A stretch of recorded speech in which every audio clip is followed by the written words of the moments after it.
everybody, and as promised I'm here in Calgary this weekend and I'm currently outside Gord's running store ready to go inside and collect my race day package for the Freezin 50k. Now if ever you're passing through Calgary, I can highly recommend popping into Gord's for a visit, or even for if you're local, it has some fantastic bargains in there, some good quality running gear, and I absolutely love this store. Anyhow, I'm going to hop inside, grab my package, and then I'm going to get ready for race day. So we've now arrived at the hotel, and I've now had the chance to take a look at the race swag, and for just around $60 registration fee, it's definitely great value for money. I love the hoodie, the small fits me really well and it feels really comfortable. We also got some balm, some sunscreen and a few gels thrown in too, which will sure come in useful tomorrow. Normally we would pay a little bit more to cover the cost of things like race permits and insurance, plus the hire of the facilities on race day and the post-race food, but given that this year is a virtual event, the entry fee was a little bit cheaper, but even at full price this event is great value for money, and if you can handle running in February in Alberta, then you should certainly consider this race in future years as a season opener. And if 50k is a little bit too far for you, there is also the 25km option too. Right, so now it's time to get things ready for race day. And how I prepare for an ultra is dependent on numerous variables, including the weather, the location, the distance, and of course the number of aid stations. For a 50k, I'm not quite as meticulous with my planning, but there is still some preparation that I need to do ready for tomorrow's race, especially with it being a virtual race and me having to be more self-sufficient. Also, whilst things have warmed up a little bit, it's still going to be in the -20s for the duration of my run, so I need to make sure that I dress appropriately. Clothing wise, it'll be the usual winter attire, base layer, thermal, windproof jacket, hats and gloves, thermal tights, and of course woolly socks. I haven't yet decided on which shoes I'm going to wear, and I'll make that decision in the morning. With there being no aid stations, I will be taking my Solomon backpack, which has plenty of pockets for storing clothing and food to eat during the race. I normally use a bladder, but I've been having problems with that recently, so this time I'm going to be using these 3 500ml bottles, which will contain a mix of Tailwind and just water to keep me hydrated. I'll be using gels and these G2G bars for fuel. I can normally get by on just that kind of thing for a 50k, and I'll be taking these every 30 minutes or so, or every 8 to 10k, depending on how things go. And that's about it really, so I guess it's time to relax, get myself mentally ready, and get myself all set for tomorrow morning. The next morning. Well, good morning everybody, and welcome to Calgary on a beautiful winter's morning. I'm here at the Bow Waters Canoe Club. This is where the start of the Freezin 50k would normally be, but obviously today it's a virtual race, so there's nobody else here. One thing I should have mentioned is that we do have the option of running the course wherever we like. I could have done this back home near Edmonton, but I actually chose to do the actual route here in Calgary today. So without further ado, I'm going to head off to the start, and I've got 50 kilometres ahead of me and I'm looking forward to it. I didn't start my run until almost noon, and I was hoping that things would have warmed up a little bit by then. It was still in the -20s when I started, but with glorious sunshine and barely any wind as I set off, it lulled me into a full sense of security and a feeling that I was somewhat overdressed for the occasion. In recent years, the Freezin route has taken runners along the Bow River pathway for a couple of miles before making a turn and joining the Nose Creek pathway, which we follow for the next few miles until the turnaround.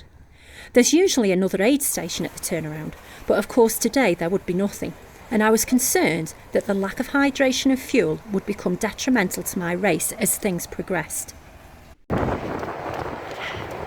Hey folks, so I've just passed the turnaround point. This course is usually an out and back of 2 loops, so that was just over 7.5 miles in 65 minutes. It was a little warm going that way, but I can certainly feel the wind now. We're heading back towards the city, so otherwise conditions are pretty good. I can feel the cold on my chest a little bit, but so far so good. Oh, it's cold on the hands.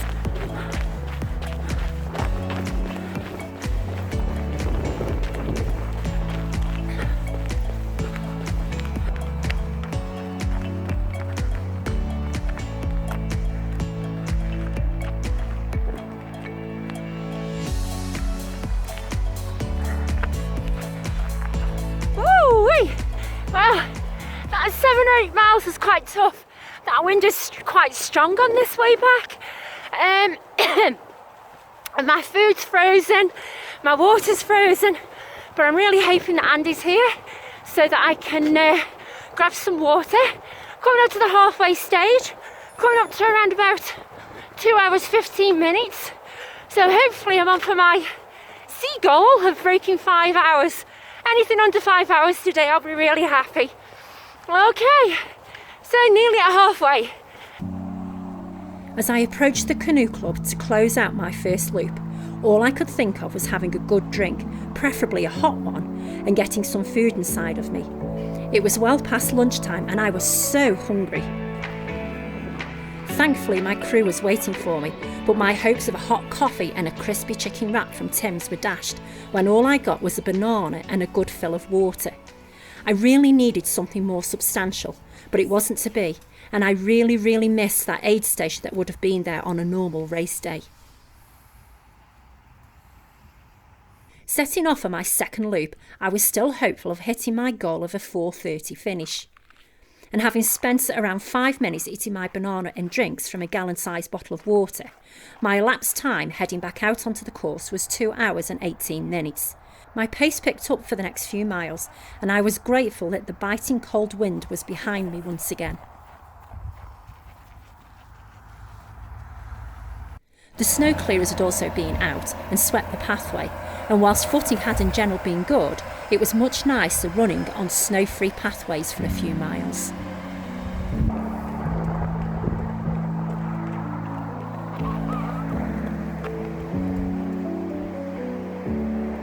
So, I'm coming up to 3/4 of the way there. I have just under 8 miles to go. It's still a nice afternoon, but the wind is a biter again today.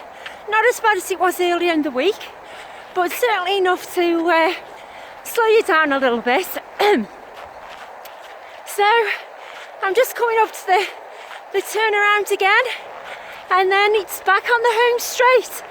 So it's looking like I'm going to finish in around about 4.5 hours to 4:45, which in all honesty I'm pretty good with, especially considering that this has been a self-supported run. I did leave my backpack back at the halfway stage with Andy, simply because all my water had frozen, and I didn't want that extra weight. So I've been using a handheld so far. Even this is frozen. It's like drinking a slush, but it's better than nothing. All right, so I'm going to get on, and hopefully I'll be back within the next hour and a half.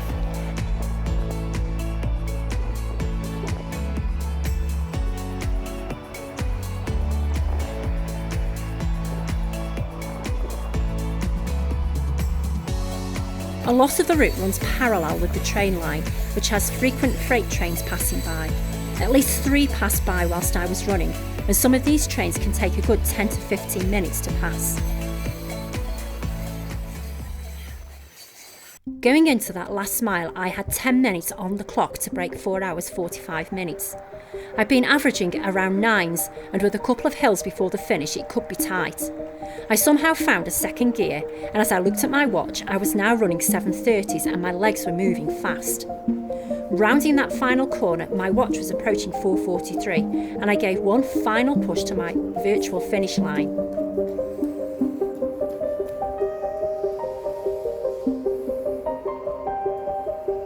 And that was it. My race was done, and although happy, it felt a bit of an anticlimax. Being a virtual race, there were no spectators to urge me on, No timekeepers at the end, no sprint finish against other competitors, no shaking of hands or congratulatory hugs, no post-race chat over pizza. COVID sure has had a huge impact on race days, but I'm optimistic that we can beat it and the running community will once again race in person someday soon. Well, that's 50 kilometres done. I'm pleased to say that I did just dip under the 4 hours 45 minutes.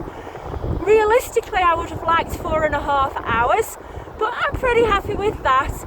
There's no denying that doing a virtual race on your own without the aid stations and that support is very, very difficult. My water froze, so I was running without a drink.